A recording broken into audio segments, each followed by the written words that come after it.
அலைக்கும் வரஹ்மத்துல்லாஹி வபரகாத்துஹு. சையதுனா சுமாமா பின் உசால் ரதியல்லாஹு அன்ஹு, அபூ ஹுரைரா ரதியல்லாஹு அன்ஹு அவர்கள் அறிவித்தார்கள், அல்லாஹுடைய தூதர் ஸல்லல்லாஹு அலைஹி வஸல்லம் அவர்கள் அனுப்பி வைத்த படையினர் யமாமா வாசிகருடைய தலைவரும் பனு ஹனீஃபா குலத்தை சேர்ந்தவருமாகிய சுமாமா பின் உசால் எனப்படும் மனிதரை அழைத்து வந்தார்கள். அல்லாஹுடைய தூதர் ஸல்லல்லாஹு அலைஹி வஸல்லம் அவர்கள், சுமாமா, விஷயத்தில் நான் சொல்லப்போகும் தீர்ப்பை பற்றி நீர் என்ன கருதுகிறீர் என்று கேட்டார்கள். நீங்கள் உபகாரம் செய்தால் நன்றி பாராட்டும் ஒருவனுக்கே உபகாரம் செய்கிறீர்கள். நீங்கள் என்னை கொன்றால் இரத்தப்பழி வாங்க வேண்டிய ஒருவனையே கொள்கிறீர்கள். நீங்கள் உங்களுடைய விருப்பப்படி செய்து கொள்ளுங்கள் என்கின்ற அடிப்படையிலே சுமாமா ரதியல்லாஹு அன்ஹு அவர்கள் சொன்னார்கள்.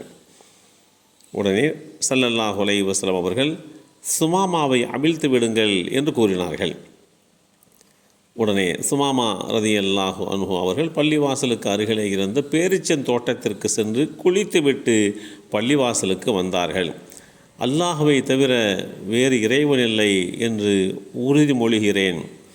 முஹம்மது ஸல்லல்லாஹு அலைஹி வஸல்லம் அவர்கள் அல்லாஹுடைய அடியாரும் தூதரும் ஆவார்கள் என்றும் உறுதிமொழிகிறேன் என்று குறிப்பிட்ட இந்த செய்தி ஸஹீஹ் முஸ்லிமில் 3622 என்ற எண்ணிலே பதிவு செய்யப்பட்டிருக்கிறது. இஸ்லாத்திற்கு வந்ததற்கு பின்பாக சுமாமா பின் உசால் ரலியல்லாஹு அன்ஹு அவர்கள் தான் உம்ராவுக்கு செல்ல வேண்டும், அதற்குண்டான வழிமுறைகளை எனக்கு சொல்லித்தாருங்கள் என்று அல்லாஹுடைய தூதரிடத்திலே கேட்டார்கள்.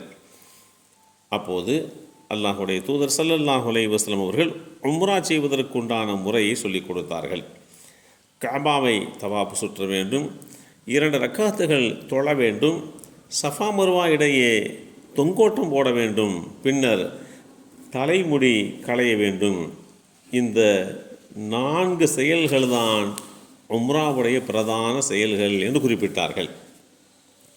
அதோடு அல்லாஹுடைய தூதர் ஸல்லல்லாஹு அலைஹி வஸல்லம் அவர்கள், சுமாமாவே, அறியாமை கால தல்பியாவை நீங்கள் சொல்ல வேண்டாம், இஸ்லாமிய தல்பியாவை நீங்கள் சொல்லுங்கள் என்று அல்லாஹுடைய தூதர் ஸல்லல்லாஹு அலைஹி வஸல்லம் அவர்கள், லப்பைக் அல்லாஹும்ம லப்பைக், லப்பைக் லா ஷரீக லக லப்பைக், இன்னல் ஹம்த வன் நிஅமத லக வல் முல்க் லா ஷரீக லக் என்ற இந்த தல்பியாவை சொல்லிக் கொடுத்தார்கள்.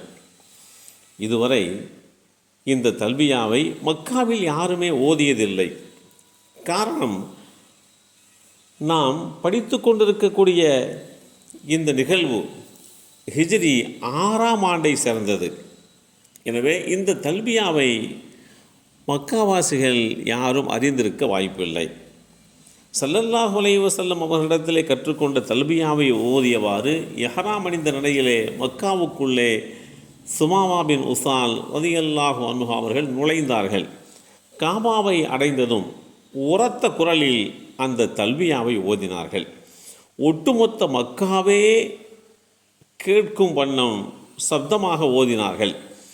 அதை கேட்ட மக்காவாசிகள் அனைவரும் வீட்டை விட்டு வெளியே வந்து விட்டார்கள். குறைஷி காஃபிர்களும் அவர்களை சூழ்ந்து கொண்டார்கள்.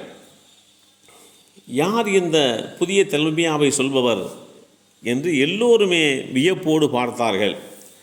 அப்படி பார்க்கின்ற போது முதலாவதாக இஸ்லாமிய உம்ராவை நிறைவேற்றும் பாக்கியம் இந்த சுமாமாவுக்கு கிடைக்கப்பட்டிருக்கிறது.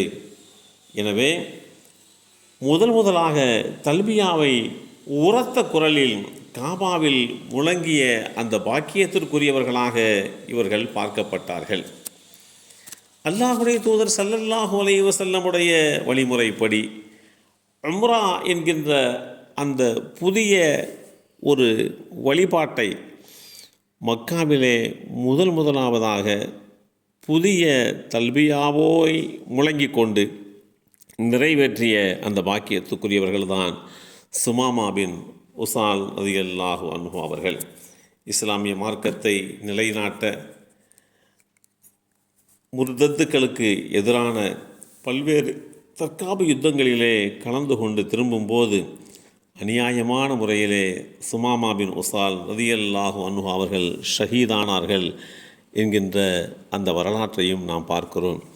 எல்லாம் அல்ல அல்லாஹு தாலா இந்த நபித்தோழருடைய வரலாற்றின் உண்மைத்தன்மையை புரிந்து கொண்டு வாழ்கின்ற வாய்ப்பை நமக்கும் நம் சந்ததிகளுக்கும் வழங்கி அருள்புரிவானாக.